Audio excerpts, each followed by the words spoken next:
يا أيها الذين آمنوا إذا قيل لكم تفسحوا في المجالس فافسحوا يفسح الله لكم وإذا قيل انشزوا فانشزوا يرفع الله الذين آمنوا منكم والذين أوتوا العلم درجات والله بما تعملون خبير. Bismillahirrahmanirrahim. Assalamualaikum warahmatullahi wabarakatuh. Innal hamdalillah nahmaduhu wa nasta'inuhu wa nastaghfiruh wa na'udzu billahi min shururi anfusina wa sayyiati a'malina. Man yahdihillahu fala mudilla lahu wa man yudlil fala hadiya lahu. Asyhadu an la ilaha illallah rabbi wahdahu la syarika lahu wa asyhadu anna Muhammadan 'abduhu wa rasuluh. Ya ayyuhalladzina amanu taqullaha haqqa tuqatih wa la tamutunna illa wa antum muslimun. يا أيها الناس اتقوا ربكم الذي خلقكم من نفس واحدة وخلق منها زوجها وبث منهما رجالا كثيرا ونساء واتقوا الله الذي تساءلون به والأرحام إن الله كان عليكم رقيبا. يا أيها الذين آمنوا اتقوا الله وقولوا قولا سديدا يصلح لكم أعمالكم ويغفر لكم ذنوبكم ومن يطع الله ورسوله فقد فاز فوزا عظيما. اعلموا فإن أصدق الحديث كتاب الله وخير الهدي هدي محمد صلى الله عليه وسلم وشر الأمور محدثاتها وكل محدثة بدعة وكل بدعة ضلالة وكل ضلالة في النار. أما بعد. Alhamdulillah ya ikhwah, segala nikmat dan karunia yang Allah limpahkan kepada kita, terutama nikmat Islam, nikmat iman, dan dijauhkannya kita dari segala bentuk kesyirikan untuk mentauhidkan Allah Subhanahu wa taala.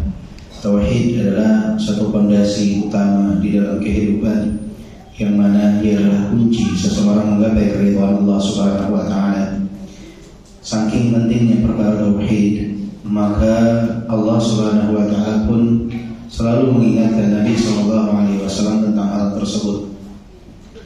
Di antara firman Allah Subhanahu wa taala dalam Al-Qur'an, di dalam surat Muhammad ayat ke-19 adalah firman Allah Subhanahu wa taala, fa'lam annahu la ilaha illallah wastaghfir li dzambik. Ketahuilah wahai Muhammad, sesungguhnya la ilaha illallah, tidak ada yang berhak disembah kecuali Allah. Ayat ini adalah di antara firman Allah Subhanahu wa taala yang diturunkan di saat Nabi SAW telah berhijrah ke kota Madinah.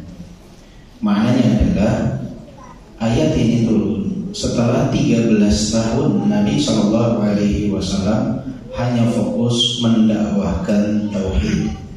Tidak ada persyariatan lain, hanya tauhid, dan sahabat dijauhkan dari kesyirikan. Tetapi setelah 13 tahun itu masih ada firman Allah Subhanahu wa taala yang turun berkenaan dengan tauhid. Fa'lam annahu la ilaha illallah. Menandakan tentang pentingnya kalimat ini dan pemahaman berkenaan dengan maknanya. Yang sangat disayangkan, banyak di antara kaum muslimin yang kadang-kala baru 1 bulan, 2 bulan dia belajar dan mendalami tentang tauhid, kemudian dia merasa sudah cukup dengan hal tersebut. Bahkan ada yang tidak pernah sama sekali menyentuh dan ingin tahu tentang tauhid. Seakan-akan kadangkala jika ada tabligh akbar atau kajian dengan tema tauhid, dia merasa bahwa saya sudah cukup. Saya mentauhidkan Allah, saya hafal la ilaha illallah, saya tidak perlu lagi mengkaji tentang tauhid. Lah, bayangkan Nabi dan para sahabat itu 13 tahun di kota Mekah. Di fase Mekah itu fokus dengan tauhid. Kemudian ketika hijrah ke kota Madinah, turun firman Allah ayat ini, fa'lam annahu la ilaha illallah. Ini berarti menandakan pentingnya tauhid. Kita, Bapak dan Ibu sekalian, harus mengerti berkenaan dengan hal tersebut. Tidak dan jangan pernah bosan untuk mempelajari tentang tauhid, karena rincian yang ada di dalamnya itu sangat luas sekali. Bahkan pernah kita katakan, jika dijadikan tema khutbah selama 1 tahun saja, itu belum tentu cukup dan habis pembahasan tentang tauhid. Semoga Allah Subhanahu wa taala menjadikan kita hamba-hamba Allah yang selalu mentauhidkan Allah Subhanahu wa taala. Karena orang yang mentauhidkan Allah itu akan membawa dia kepada segala kebaikan. Segala kebaikan. Baik. Insyaallah pada kesempatan kali ini kita akan melanjutkan pembahasan kita berkenaan dengan kitab Fawaidul Fawaid, yang mana kita sekarang sampai ke bab yang ke-14, subbab yang ke-14, yang diberikan judul oleh beliau dengan At-Tawassul bi Asma'ihi Ta'ala, bertawassul dengan nama-nama Allah Zat yang Maha Tinggi. Jadi bab ini akan membahas berkenaan dengan tawassul, karena di dalam doa yang Nabi SAW panjatkan yang kita bahas dari kemarin, itu ada lafaz yang mana Nabi SAW mengatakan, as'aluka bi kulli ismin huwa lak sammaita bihi nafsak aw anzaltahu fi kitabik aw 'allamtahu ahadan min khalqik aw ista'tharta fi ilmil ghaibi 'indak. Ini adalah permintaan kepada Allah Subhanahu wa taala, bertawassul dengan nama-nama Allah, bertawassul dengan nama-nama Allah. Dan tawassul ya ibadallah, Bapak dan Ibu sekalian, adalah salah satu cara seseorang di dalam berdoa, meminta kepada Allah Subhanahu wa taala, dan di dalam memohon perlindungan kepada Allah Subhanahu wa taala. At-tawassul secara garis besar dibagi menjadi 2 bagian. Ada tawassul yang masyru' dan ada tawassul yang mamnu'. Jadi tawassul itu dibagi 2, ada tawassul yang masyru', tawassul yang disyariatkan, yang dibolehkan, dan ada tawassul yang mamnu'. Tawassul yang mamnu' yaitu tawassul yang terlarang, yang tidak boleh seseorang melakukannya. Tawassul yang masyru', yang pertama adalah bertawassul dengan asma dan sifat Allah Subhanahu wa taala. Seseorang meminta kepada Allah dengan bertawassul kepada Allah melalui nama dan sifat-sifat Allah Subhanahu wa taala.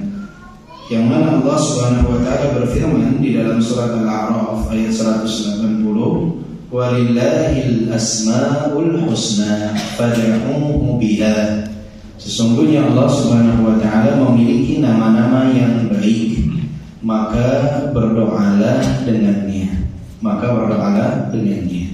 Jadi doa ini tetap dipanjatkan kepada Allah, tetapi dengan menyebut nama dan sifat Allah. Jadi jangan sampai kita memahaminya keliru.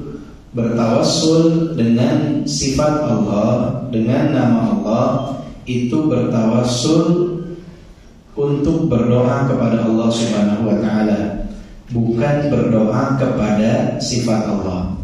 Contohnya adalah kita berdoa kepada Allah dengan nama dan sifatnya. Ya Allah, sesungguhnya Engkau adalah Ar-Razzaq, Zat yang Maha memberikan rezeki. Karuniakanlah rezekimu kepadaku.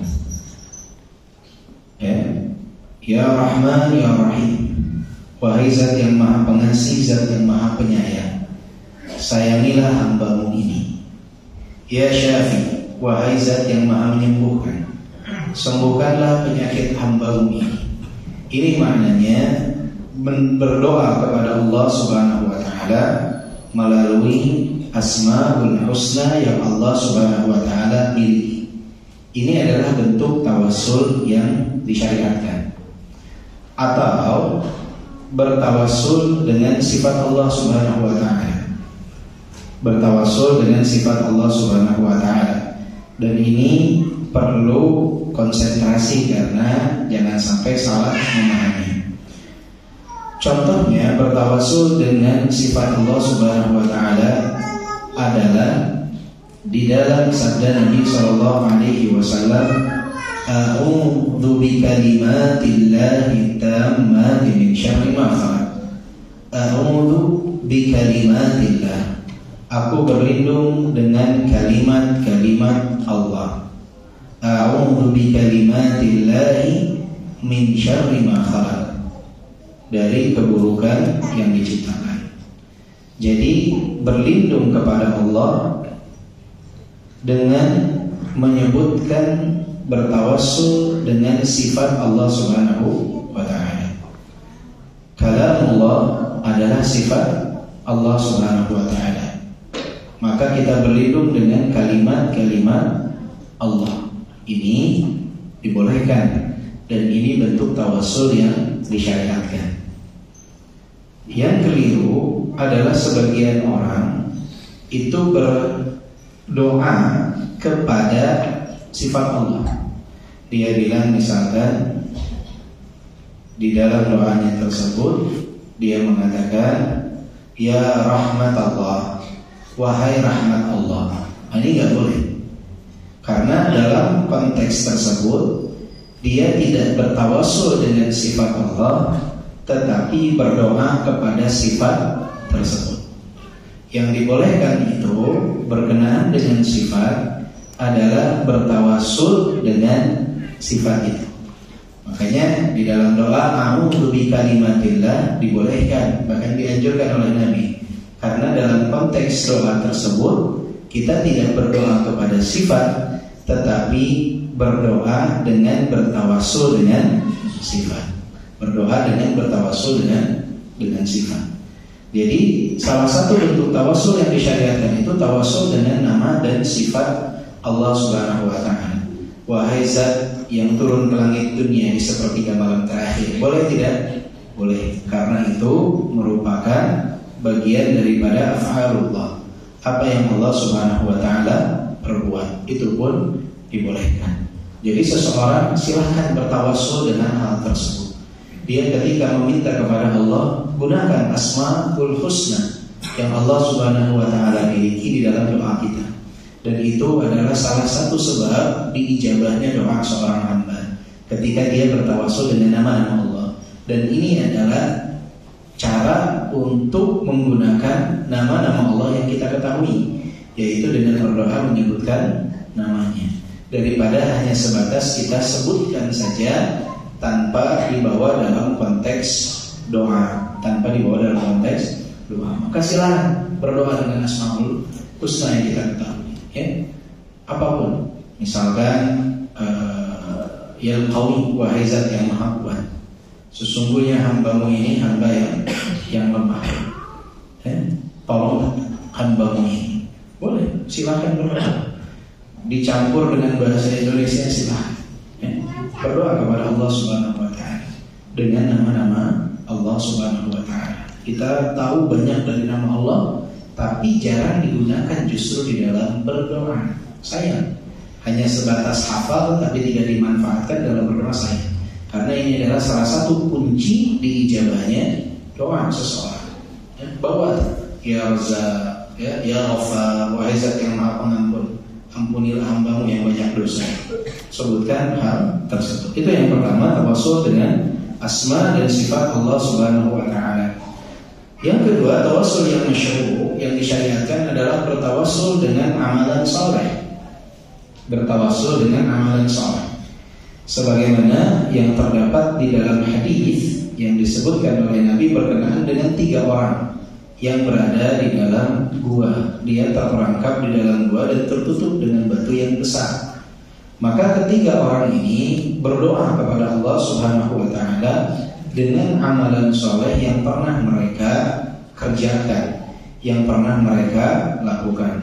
Yang pertama adalah yang dia beramal soleh dengan bakti dia kepada orang tuanya, enggan untuk membangunkan orang tuanya yang tertidur ketika dia sudah menyiapkan air susu yang dia peras untuk diberikan kepada keduanya.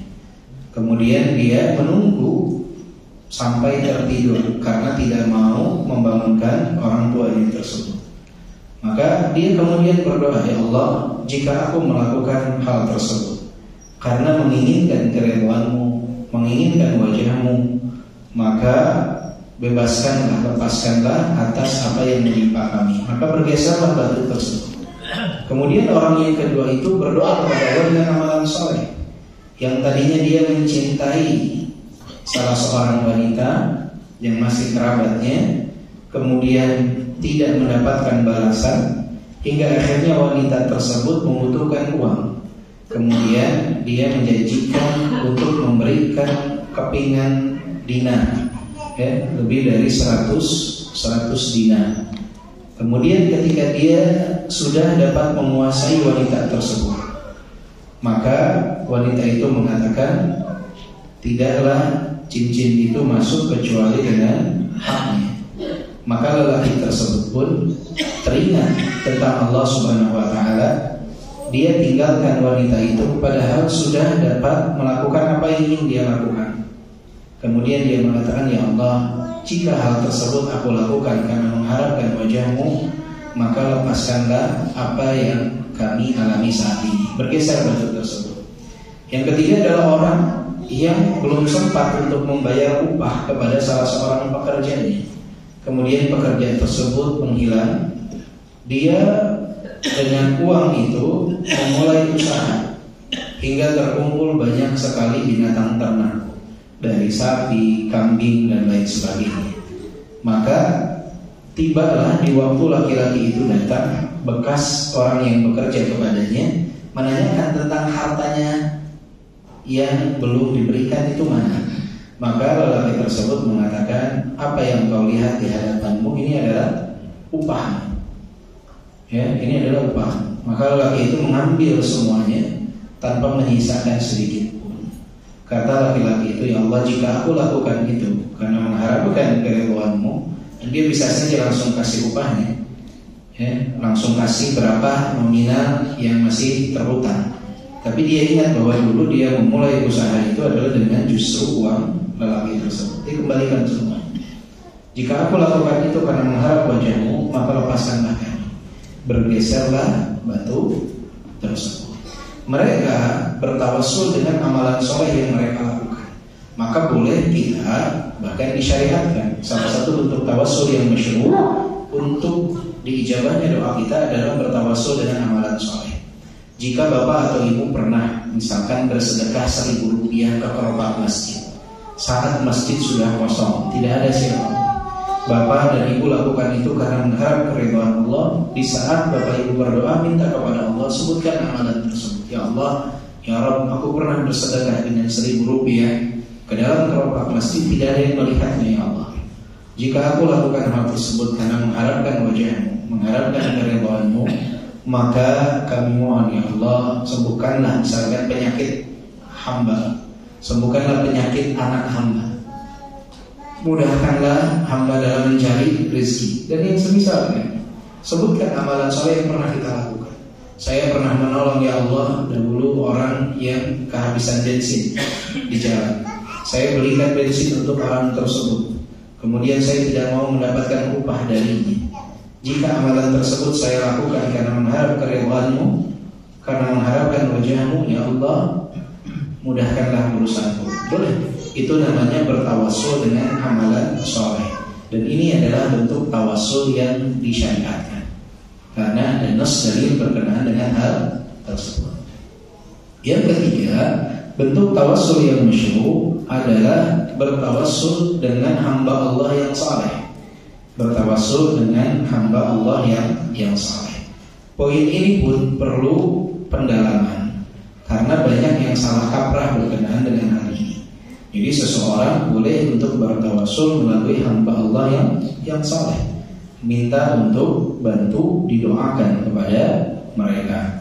Dan ini pernah dilakukan oleh Umar bin Al-Khattab di zaman beliau ketika terjadi pacaklik yang luar biasa, sebagaimana dalam hadis Al-Bukhari, yang mana Umar bin Al-Khattab mengatakan, Allahumma inna kunna natawassalu ilaika binabiyyi. fatasqina wa inna natawassalu ilaika al-yawma bi'ammi nabiyyi. Ya Allah, dahulu kami bertawassul kepadamu dengan nabi kami.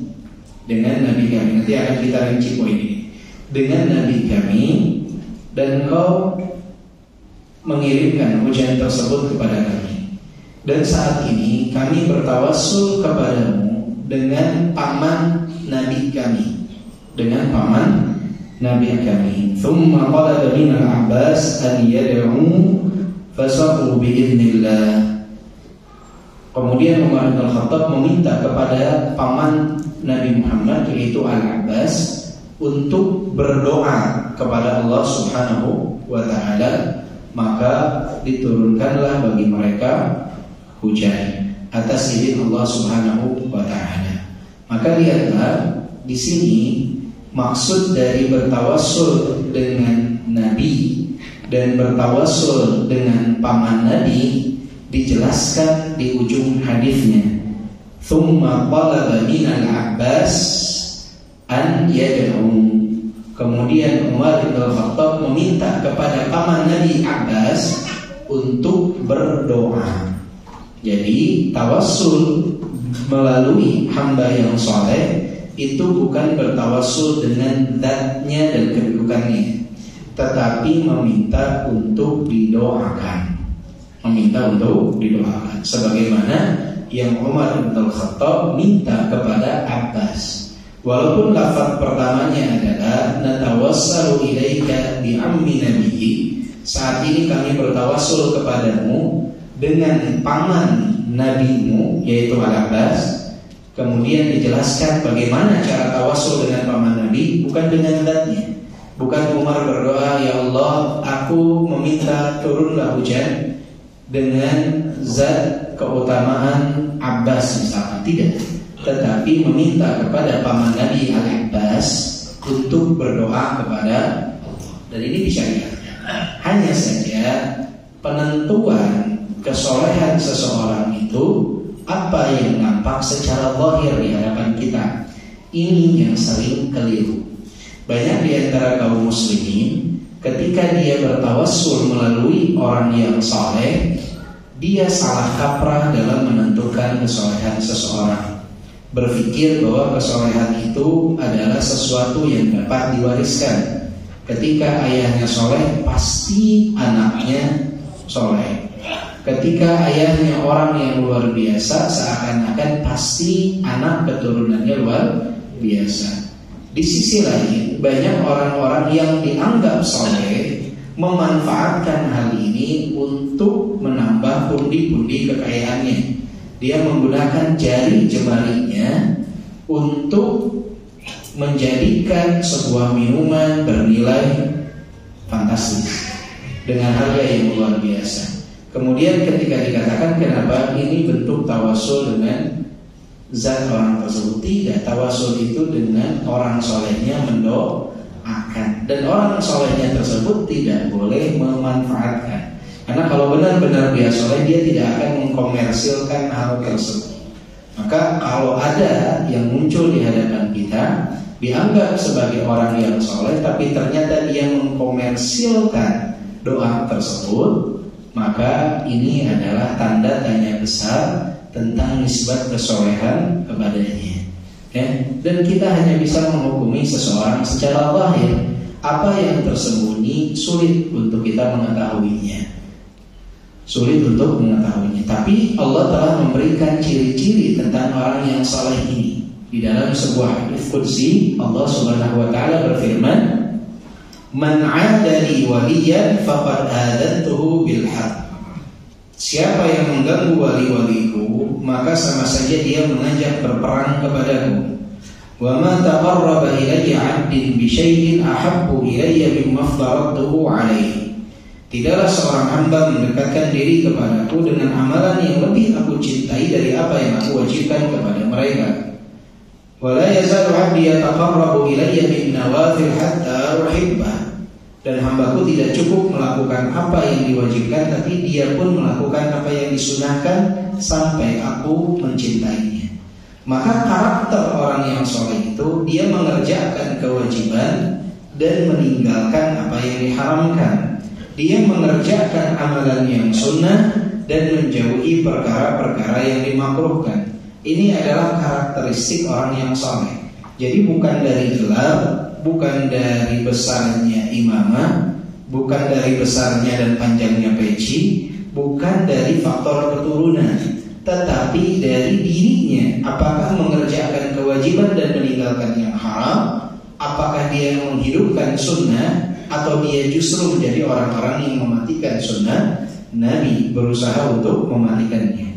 Karena banyak orang yang dianggap sebagai wali dalam tanda kutip, padahal nampak di hadapan kaum muslimin dia melakukan hal-hal yang diharamkan oleh syariat, bersentuhan dengan lawan jenis yang bukan mahram. Dia lakukan hal tersebut secara nampak di hadapan orang banyak. Ini namanya mujaharah bil maksiyah.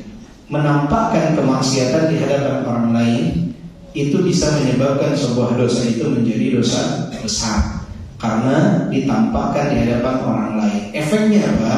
Karena efeknya itu salah satunya akan ditiru oleh orang lain, dijadikan sebagai contoh. Oleh sebab itu, mujaharah bil maksiyah termasuk dalam kategori dosa besar.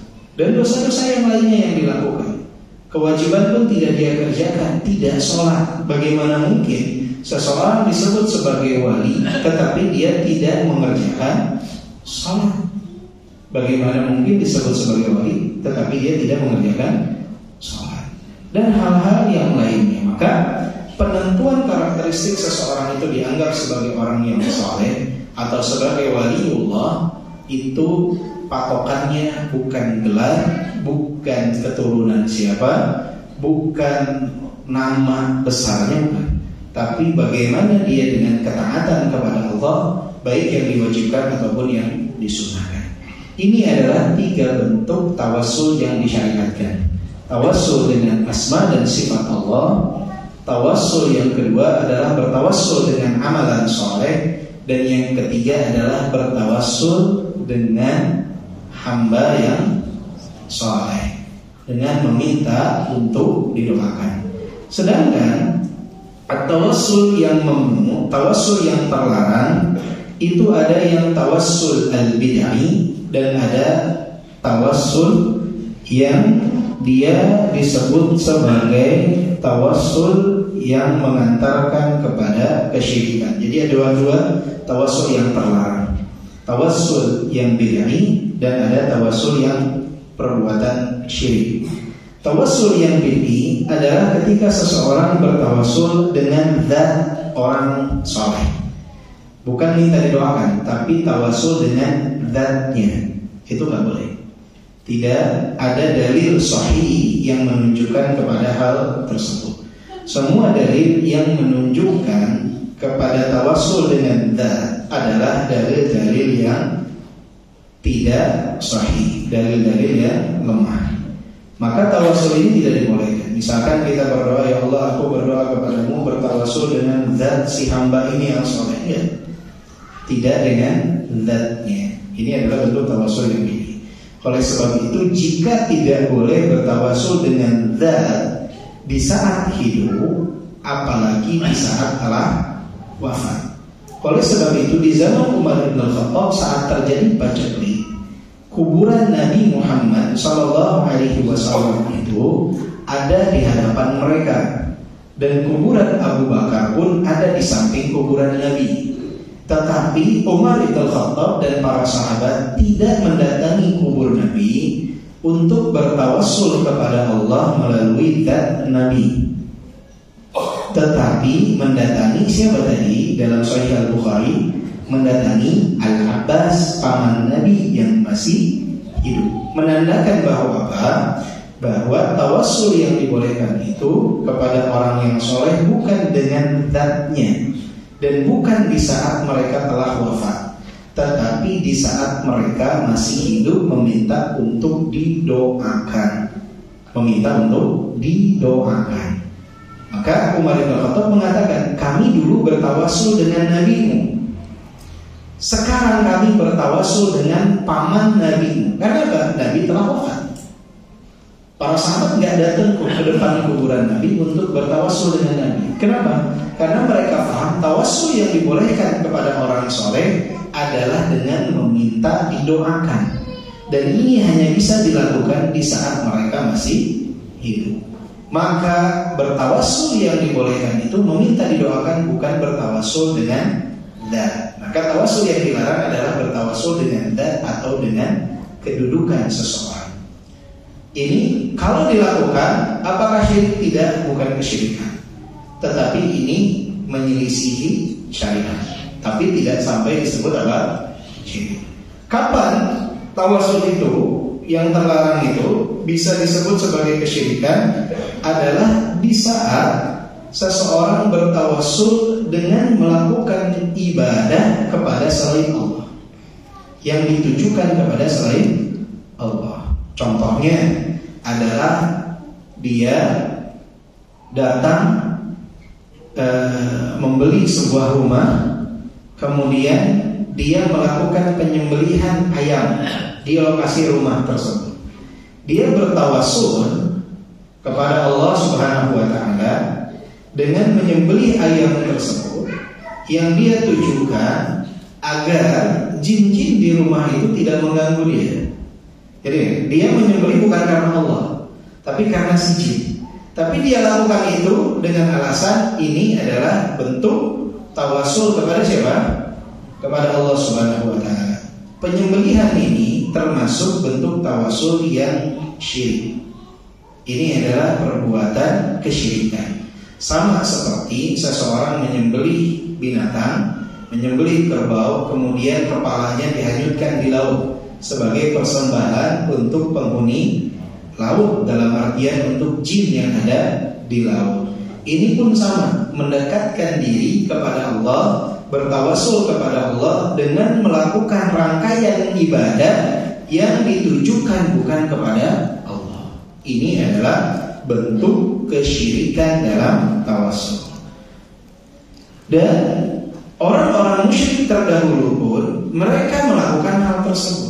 Ketika ditanya kenapa mereka mendekatkan diri kepada patung-patung tersebut, berhala-berhala tersebut, melakukan ibadah dari penyembelihan yang lainnya, apa jawaban mereka? Ma na'buduhum illa liyuqarribuna ilallahi zulfa. Kami tidak melakukan penyembahan kepada mereka, tetapi hanya untuk mendekatkan diri kami kepada Allah. Dan mereka jawab, ma na'buduhum illa liyuqarribuna ilallahi zulfa. Kami tidak menyembah mereka kecuali hanya untuk mendekatkan kami kepada siapa? Kepada Rabb kami, kepada Allah Subhanahu wa Ta'ala. Tapi perbuatan itu tetap dikatakan sebagai perbuatan apa? Kesyirikan. Karena apa? Karena melakukan rangkaian ibadah untuk mendekatkan diri kepada Allah, yang dimana ibadah itu tidak ditujukan kepada Allah, tetapi ditujukan kepada selain Allah, mau patung, jin, berhala dan lain sebagainya. Ini baru disebut sebagai kesyirikan. Dan ini banyak dilakukan di tengah-tengah masyarakat. Mereka mengatakan, saya kan baca bismillah, tapi Anda tujukan sembilan itu untuk siapa? Untuk terhindar dari gangguan jin yang ada di sana. Maka ini adalah bentuk kesyirikan. Maka tawassul yang dilarang ada dua. Tawassul dengan zat orang yang saleh atau dengan kedudukan orang yang saleh, ini terlarang, tapi tidak termasuk kesyirikan jika ada yang melakukannya. Kapan termasuk kesyirikan? Jika diiringi dengan melakukan rangkaian ibadah yang ditujukan kepada selain Allah. Ini adalah tawassul yang masyhur dan tawassul yang mamnu. Kemudian yang perlu diketahui tentang tawassul, tadi sempat kita bahas jelas, adalah perbedaan antara beristi'adah dengan sifat Allah dan berdoa kepada sifat Allah.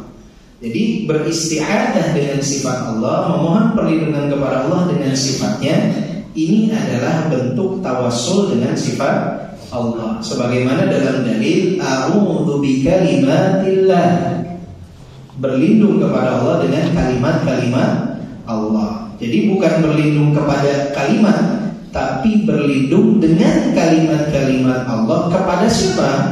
Kepada Allah Subhanahu wa Ta'ala, dari keburukan yang diciptakan. Jadi berlindungnya tetap kepada Allah, tetapi bertawassul dengan sifat tersebut. Ini berbeda dengan seseorang bertawassul, bukan bertawassul tapi berdoa kepada sifat tersebut. Misalkan, wahai rahmat Allah, ini nggak boleh. Ini tidak dibolehkan. Karena saat itu dia tidak berdoa kepada Allah Subhanahu wa ta'ala. Jadi bedakan antara bertawassul dengan sifat dan berdoa kepada apa? Dan berdoa kepada sifat. Baik. Poin berikutnya adalah berkenaan dengan tawassul kepada Nabi Shallallahu Alaihi Wasallam. Ini agak berat tema pembahasan hari ini. Lanjut. Yang tadi paham Bapak Ibu? Insyaallah ya, agak pelan saya jelasinnya, insyaallah semoga paham. Poin berikutnya adalah tawassul dengan Nabi Shallallahu Alaihi Wasallam. Bertawassul dengan Nabi Shallallahu Alaihi Wasallam itu terbagi menjadi 3 bagian. Tawassul dengan Nabi itu terbagi menjadi 3 bagian. Yang pertama adalah bertawassul dengan Nabi yang dibolehkan secara mutlak. Bertawassul dengan Nabi yang dibolehkan secara mutlak di masa hidup ataupun setelah wafatnya Nabi.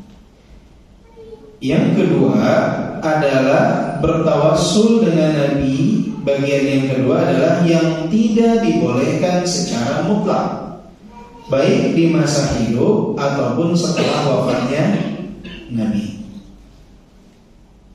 Yang pertama dibolehkan secara mutlak di masa hidup dan wafatnya Nabi. Yang kedua yang tidak boleh secara mutlak di masa hidup dan saat wafatnya Nabi. Dan yang ketiga adalah bertawassul kepada Nabi yang dibolehkan di masa hidup Nabi tetapi dilarang setelah wafatnya Nabi.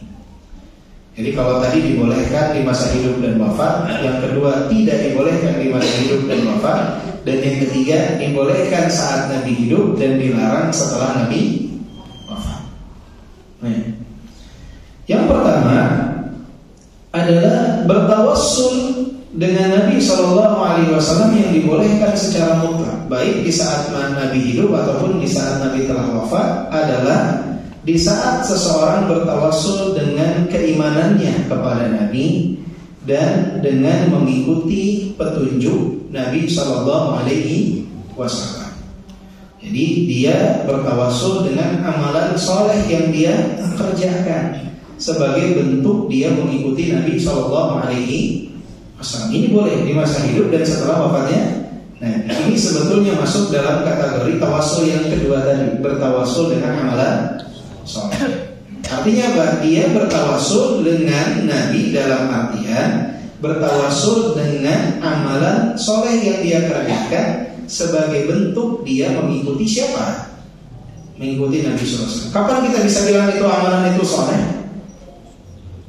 Saat ditujukan hanya kepada Allah dan mengikuti sunnah Nabi, baru kita bilang itu amalan soleh. Mau kita ikhlas tapi ternyata menyelisih Nabi, apakah bisa disebut sebagai amalan soleh?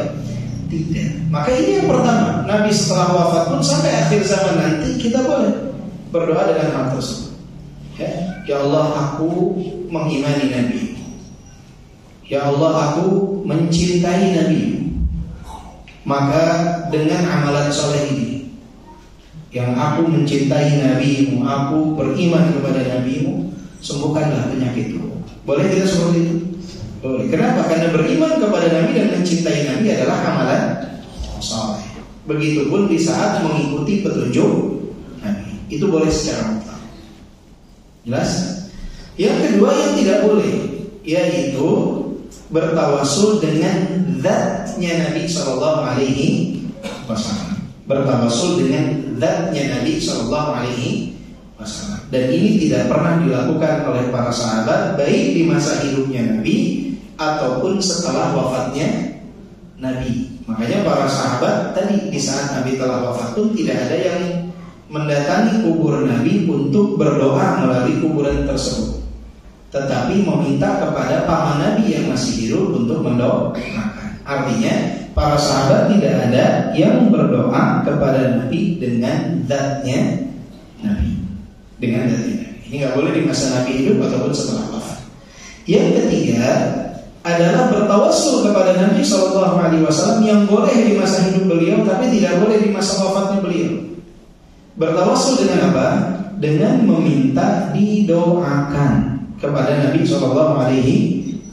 Boleh di saat Nabi hidup, tapi tidak boleh di saat Nabi telah wafat. Ya, tidak boleh di saat Nabi telah wafat. Makanya dulu para sahabat ada Arabi datang kepada Nabi, wahai Nabi, beliau minta untuk turun apa? Turun hujan. Maka Nabi pun berdoa kepada siapa? Kepada Allah agar diturunkan apa? Diturunkan hujan. Minta untuk didoakan. Ya, minta untuk didoakan. Begitupun kisah seorang yang buta, kisah seorang anak yang mana dia mengatakan Allahumma inni atawassalu ilaika binabi. Ya Allah, aku bertawassul kepadamu dengan Nabi. Inilah satu dalil yang sering dijadikan hujjah oleh mereka yang membolehkan tawassul dengan zatnya Nabi, yaitu hadis al-a'ma. Hadis tentang seseorang yang buta yang datang kepada Nabi SAW. Kemudian lafaz inilah yang sering disalah maknakan, menganggap bahwa inilah dalil tawassul dengan zatnya Nabi. Allahumma inni atawassalu ilaika binabiyyi. Ya Allah, aku bertawassul kepadamu dengan Nabi. Para ulama padahal menjelaskan bahwa maksud di sini adalah dengan meminta kepada Nabi untuk didoakan.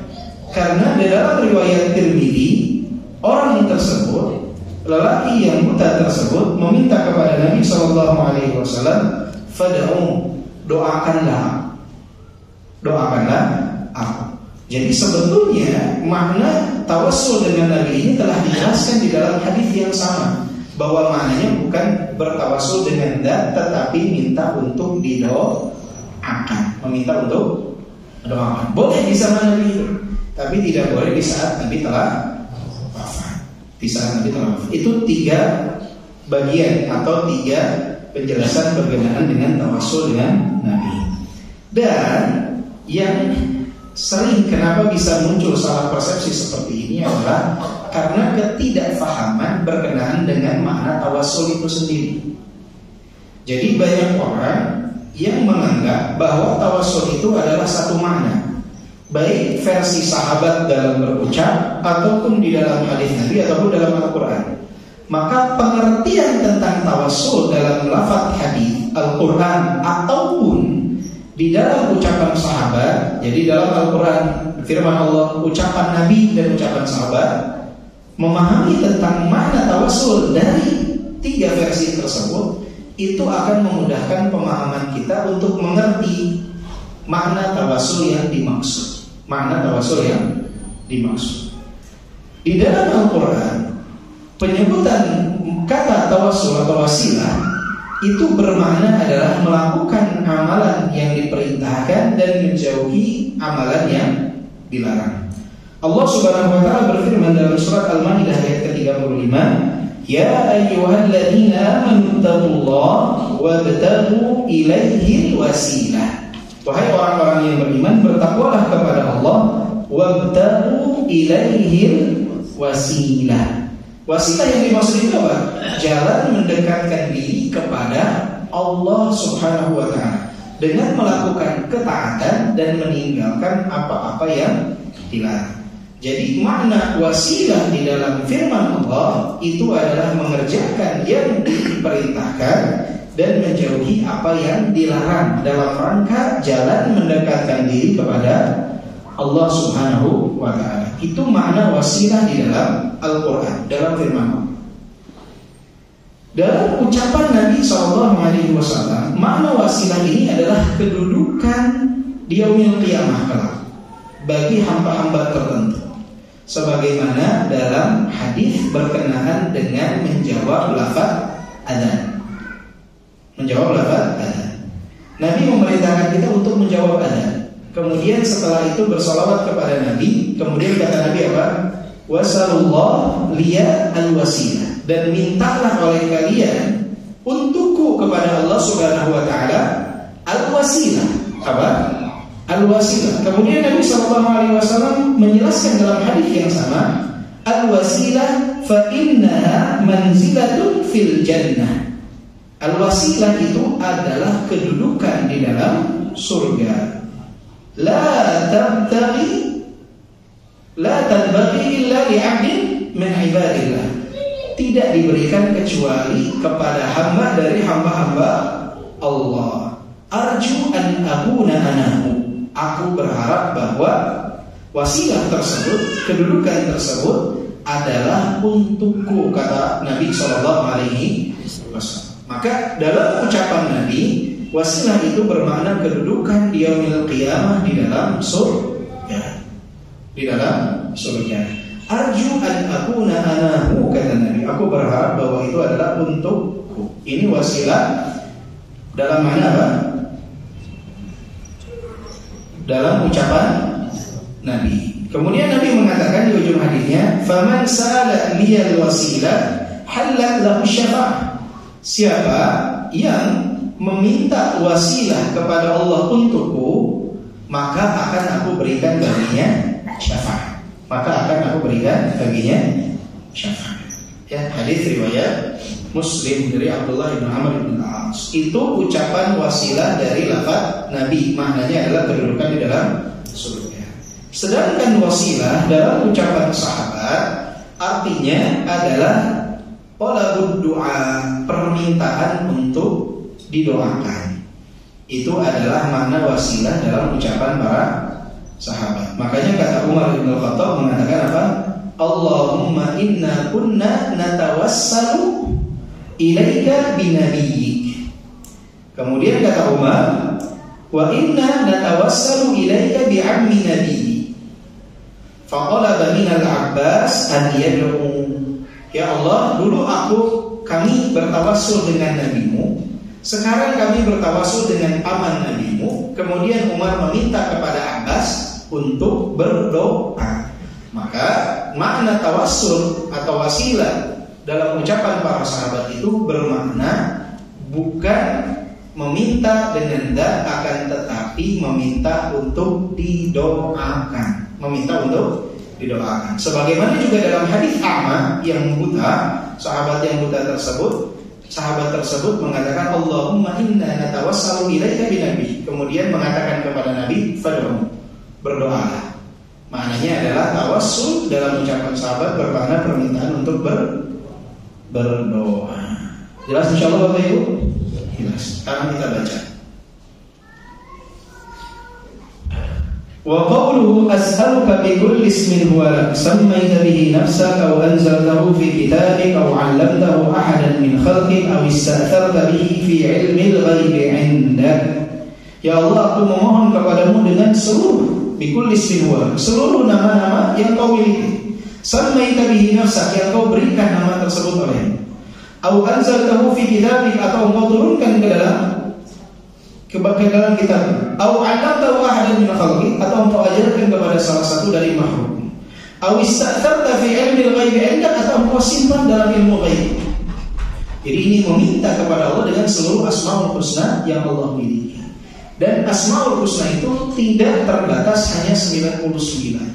Karena ada nama-nama Allah Subhanahu wa taala yang Allah Subhanahu wa taala simpan dalam ilmu ghaib yang tidak ada orang yang mengetahui. Tidak ada orang yang mengetahui. Tidak terbatas, Asmaul Husna itu hanya 99. Jadi tidak terbatas hanya 99. Kemudian disebutkan tawassulun ilaihi bi asma'ihi kulliha, bertawassul kepada Allah dengan seluruh nama-nama Allah, ma 'alima al-'abdu minha wa ma lam ya'lam, apa yang diketahui dari nama tersebut ataupun apa yang tidak diketahui. Wa hadhihi ahabbul wasail ilaihi, dan ini adalah wasilah yang paling dicintai oleh Allah Subhanahu wa taala. Fa innaha wasilatun bi sifatihi wa af'alihi, karena ini adalah bentuk wasilah dengan namanya dan perbuatannya. Allati hiya madlulu asma'ihi, dan ini adalah diantara maksud dari nama-namanya. Jadi Allah senang kita tawassul dengan asma dan sifat Allah, dengan af'alullah, dengan perbuatan Allah. Allah senang sekali dengan hal tersebut. Dan ini Bapak Ibu sekalian, kalau kita berdoa menyebutkan ucapan ini bentuk betul-betul kerendahan kita di hadapan Allah Subhanahu wa taala. Allah mohon kepadamu dengan seluruh asmaul husna yang kau miliki, yang kau ajarkan kepada makhlukmu, yang kau simpan dalam kitabmu, yang kau simpan dalam ilmu ghaibmu, yang aku tahu dan apa yang aku tidak tahu. Aku memohon kepadamu dengan seluruh asmaul husna tersebut. Ini bentuk kerendahan diri seorang hamba di hadapan Allah Subhanahu wa taala. Wa qawluhu an taj'al al-Qur'ana rabi'a qalbi wa nura sadri, dan engkau menjadikan Al-Qur'an sebagai penyejuk hatiku dan cahaya dadaku. Ar-rabi' an taj'al al-Qur'ana rabi'a qalbi wa nura sadri wa jalaa huzni wa dhahaba hammi wa ghammi. Ya, wa jalaa huzni wa dhahaba hammi wa ghammi. Ar-rabi' makna rabi'a qalbi, penyejuk hatiku. Makna rabi adalah al-maqarul ladzi yuhyil ardh. Syabbaha al-Qur'an bihi li hayatil qulubi bihi. Ar-rabi maknanya adalah air hujan yang turun untuk menghidupkan bumi. Dan dimisalkan Al-Qur'an dengannya karena Al-Qur'an itu dapat menghidupkan hati. Jika air hujan dapat menghidupkan bumi dengan tumbuhnya pepohonan, maka Al-Quran ini dapat menghidupkan hati di saat seseorang membacanya. Wan nuril ladzi tahsulu bihi al-idha'ah wal isyraq, dan cahaya yang dengannya akan muncul penerangan dan juga penyinaran. Kama jama'a bainahuma subhanahu fi qawlihi, sebagaimana Allah Subhanahu wa taala firmankan di dalam Al-Quran dalam surat Ar-Ra'd ayat ke-17. أنزل من السماء ماء فسالت أودية بقدرها فاحتمل السيل زبدا رابيا ومما يوقدون عليه في النار ابتغاء حلية. Biar gak ngantuk coba. Ada yang baca artinya silakan. Salah satu. Allah telah menurunkan air hujan dari langit, maka mengalirlah air di lembah-lembah menurut ukurannya. Maka arus itu membawa buih yang mengambang, dan dari apa logam yang mereka lebur dalam api untuk membuat perhiasan. Jadi air itu, masya Allah, kalau lihat di Indonesia kan sungai itu rata-rata ada terus tuh airnya. Tapi kalau di Jazirah Arab tuh wadi atau lembah itu, ya kalau nggak musim hujan kan kering. Itu saat musim hujan turun air itu datang, kelihatan apa? Yang tadinya coklat mulai menghijau. Maka karena di kita siklus airnya luar biasa, turun hujannya juga seringnya di daerah kita, maka kelihatannya hijau terus itu. Jadi nggak kelihatan perbedaan saat tidak ada hujan dan ada hujan. Tapi kalau kita tinggal di Timur Tengah, beda sekali. Bahwa memang air hujan ini dijadikan oleh Allah sebagai sebab tumbuhnya apa? Tanaman. Makanya ini dimisalkan dalam doa dengan hati. Yang mana jadi Al-Quran ini sebagai penyejuk hati yang dapat menghidupkan hati sebagaimana air menghidupkan tanaman. Maka dimisalkannya dengan rabi'a qalbi. Kemudian firman Allah surat Al-Baqarah, "Mathaluhum kamathalil ladzi istawqada nara falamma adha'at ma hawlahu dhahaba Allahu bi nurihim." Artinya, perumpamaan mereka seperti orang-orang yang menyalakan api setelah menerangi sekelilingnya. Allah melenyapkan cahaya yang menyinari mereka. Kemudian firman Allah dalam surat Al-Baqarah 19, "Au kasayyibin minas sama", artinya atau seperti orang yang ditimpa hujan lebat dari langit. Baik. Kemudian firman Allah dalam surat An-Nur ayat ke-35, "Allahu nurus samawati wal ardh, mathalu nurihi." Allah memberi cahaya kepada langit dan bumi, perumpamaan cahayanya. Kemudian firman Allah surat An-Nur ayat 43, "Alam tara anna Allah yuzji sa'aban thumma yu'allifu bainah."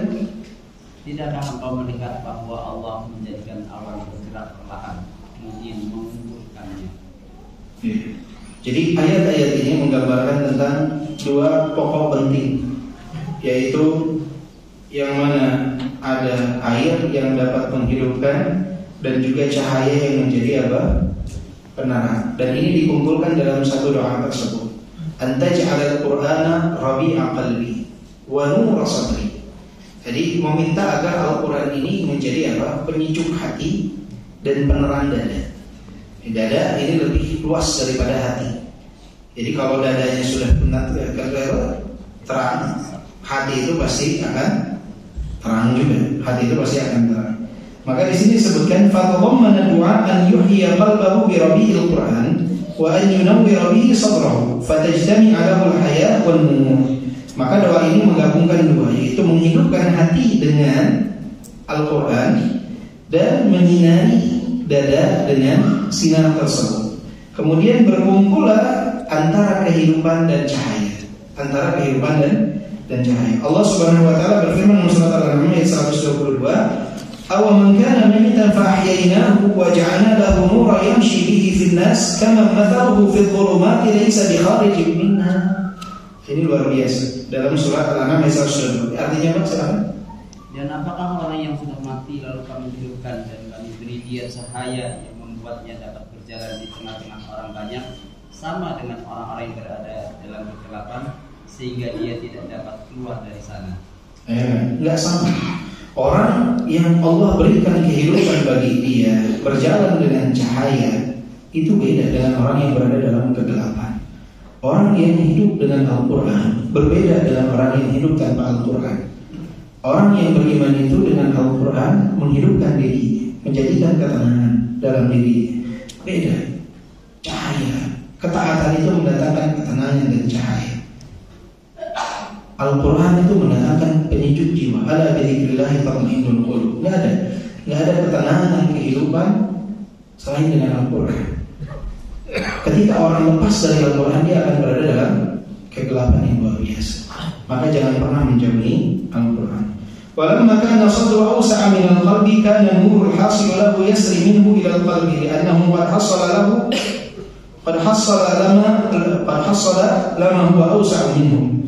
Ya, ketika dada ini posisinya dia lebih luas daripada hati, maka cahaya yang dihasilkan yang ada di dalam dada tersebut tentunya akan ikut menerangi apa? Hati, karena dia lebih luas daripada hati tersebut.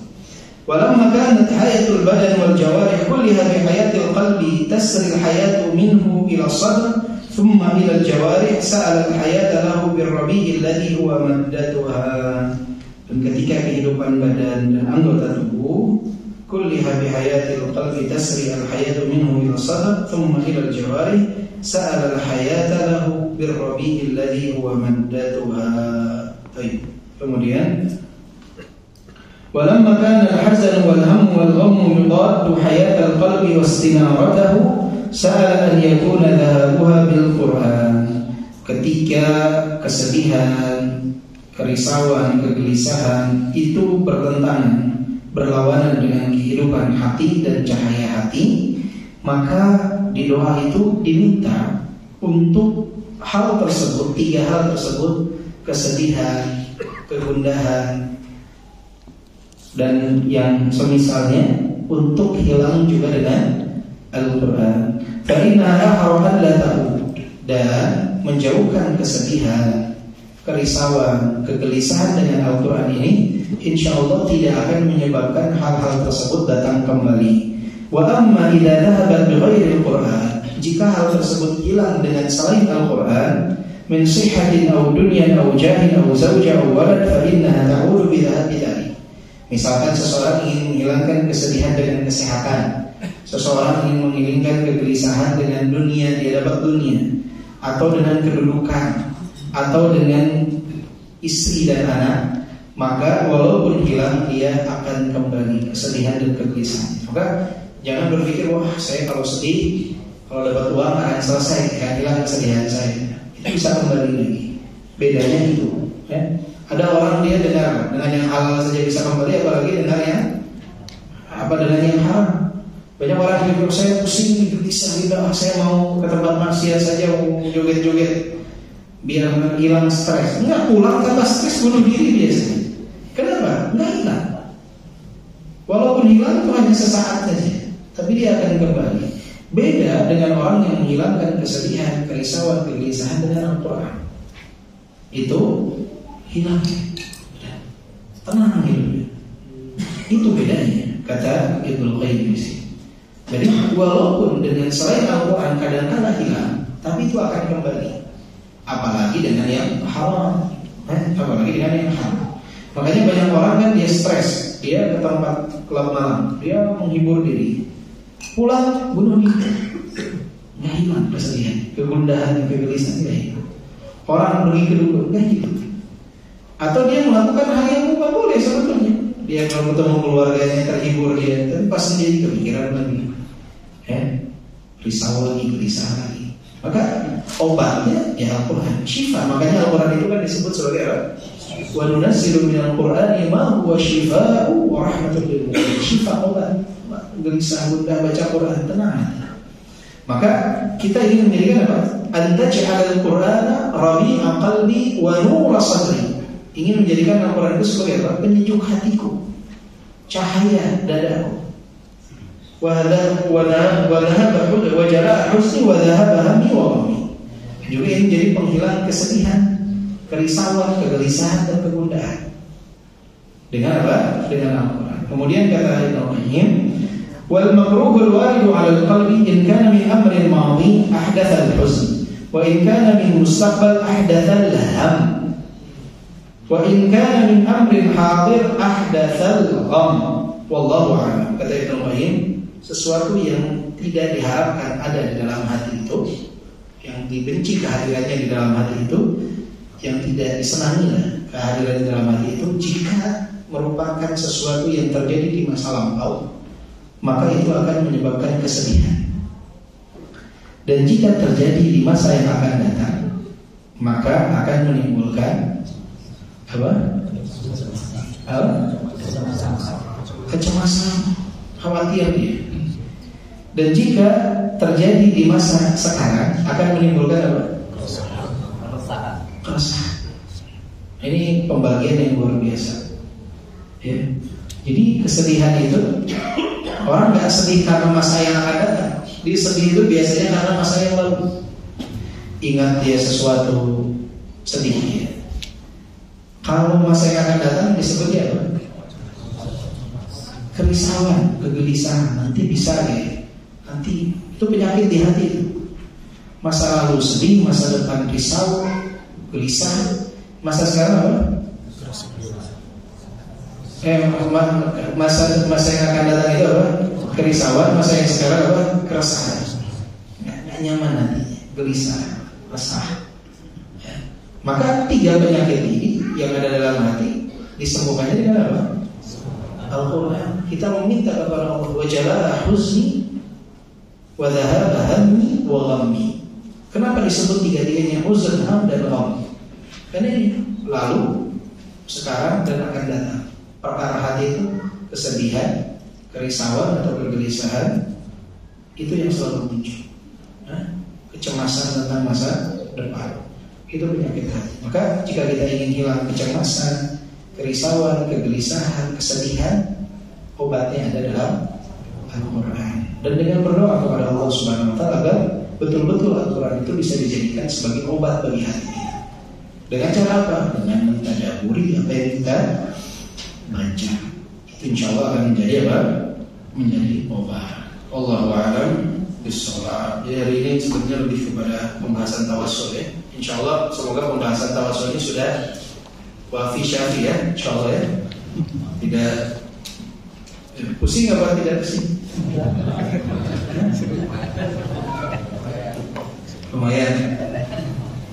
Tapi bagus Bapak Ibu Bapak, kalau kita mempelajari bagian secara mendalam tentang satu poin itu lebih baik daripada kita baca banyak tapi nggak kita dalami poin-poin tersebut. Lebih baik kita baca 2 halaman, 3 halaman, tapi kita dalami poin-poin yang perlu. Makanya kita Fawaidul Fawaid ini luar biasa. Ada akidah di dalamnya, ada tentang tauhid di dalamnya. Kan kita bahas tentang takbir, ada kebawahan ada. Kita juga bahas tentang adab, kita bahas banyak hal luar biasa. Ini baru subbab ke-14 dari bab pertama. Subbab ke-14 dari bab pertama. Masih banyak ya, masih berapa subbab lagi? Masih ada 14 bab. Jadi masih banyak. Ini masih subbab ke-14 dari bab pertama ya. Semoga Allah Subhanahu wa Ta'ala mudahkan langkah kita dan diberikan taufik bagi kita dalam mendalami firman Allah dan hadis-hadis Nabi Muhammad Muhammad SAW. Mungkin itu yang saya sampaikan pada kesempatan kali ini. Semoga bermanfaat untuk kita semua. Insyaallah berarti sudah paham semua ya. Kita tutup dengan doa kafaratul majlis. Subhanallahumma wa bihamdika asyhadu an la ilaha illa anta astaghfiruka wa atubu ilaik. Alhamdulillahirabbil alamin. Assalamualaikum warahmatullahi wabarakatuh. Waalaikumsalam.